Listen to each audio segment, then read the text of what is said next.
As you know, they're trying to make it that anybody who talks about the reasons that Mr. Luigi went ahead and killed and unalived the CEO, that if you somehow try to get something out of it, you're being so bad. And, too many Democrats as well are calling out people who are using that as a catalyst to talk about the failed healthcare system. Well, I think it's a TikToker or Instagrammer, had quite a bit to say, and it was picked up by MSNBC. I want you guys to listen to this, and then we'll take it on the other side. Within minutes of the shooting, people began to rage at a system that isn't working and a healthcare industry that puts profits ahead of patients. But instead of feeling heard by American leaders, many felt their anger was being willfully misconstrued. I am still watching the reactions of establishment Democratic politicians to this UnitedHealthcare assassination and increasingly realize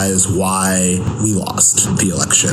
I mean, just the totally missing the moment, missing the point, repeating all these empty platitudes like violence is never the answer. And instead of responding to all of the outpouring of sympathy and cynicism and outrage, not towards the shooter, but to our healthcare system, Democrats spend no time speaking or even trying to understand what is the rage and dissatisfaction that drives ordinary people to support a cold-blooded murderer. Well, not only none of the problems get solved, but all of them get actively worse. And that the only place to channel the rage is through the right's alternative, the right's presentation of an anti-establishment candidate in Donald Trump, who will not solve any of the problems that people care about, but is the last protest vote that people have to register their disdain and contempt for a broken system.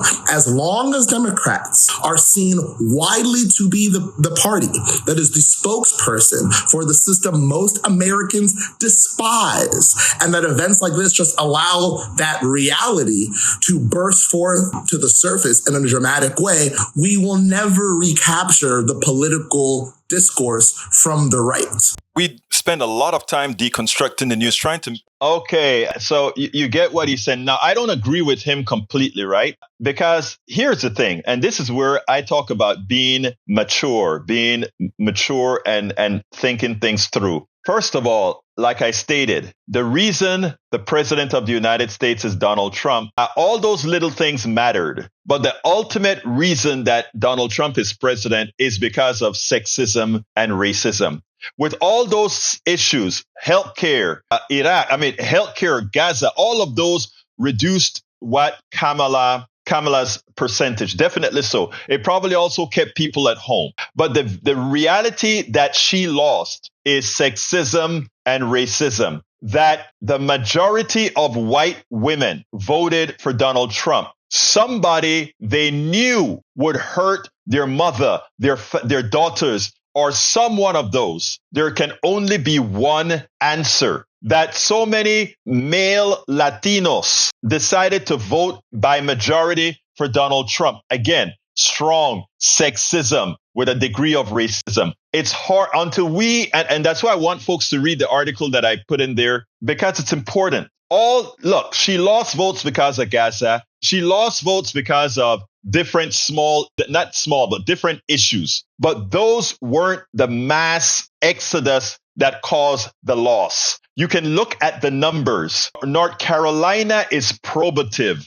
The senators that won in Wisconsin is probative. The senator that won in Michigan is probative. So let's be clear here. America has to acknowledge deep within that it has a racial and gender problem, a sexism problem. And when we solve that problem, we can stop otherizing others and be able to really elect the best person for the job. Donald Trump had already proven to us that he was a lousy president. He allowed a pandemic to get out of hand. He allowed, he misrepresented people. He took us out of the Paris Accords. We can talk about how this guy was a clear and present danger, not only to the United States, but to the world. And as opposed to the American people saving the world, the American people put the entire world again in jeopardy. They put the Defense Department in the hands of Hegseth, a man who hates women, They put our DNI in the hands of a woman who we know is incompetent for that particular job. We know he attempted as Attorney General to put a sick rapist as Attorney General. That is who we elected. Well, not we. That's who right-wingers elected. And those of us that didn't vote, you did that election as well. But again, he didn't win because of what the brother just spoke. But what the brother just said is just as important. And that is Democrats got to get with the program that actually says we understand that killing is wrong, but we also understand that we need a new healthcare system altogether. Punto y final. We spend a lot of time deconstructing the news, trying to parse it into a form that everybody can understand. We try to find those little nitpicks where it flies above the fray, etc.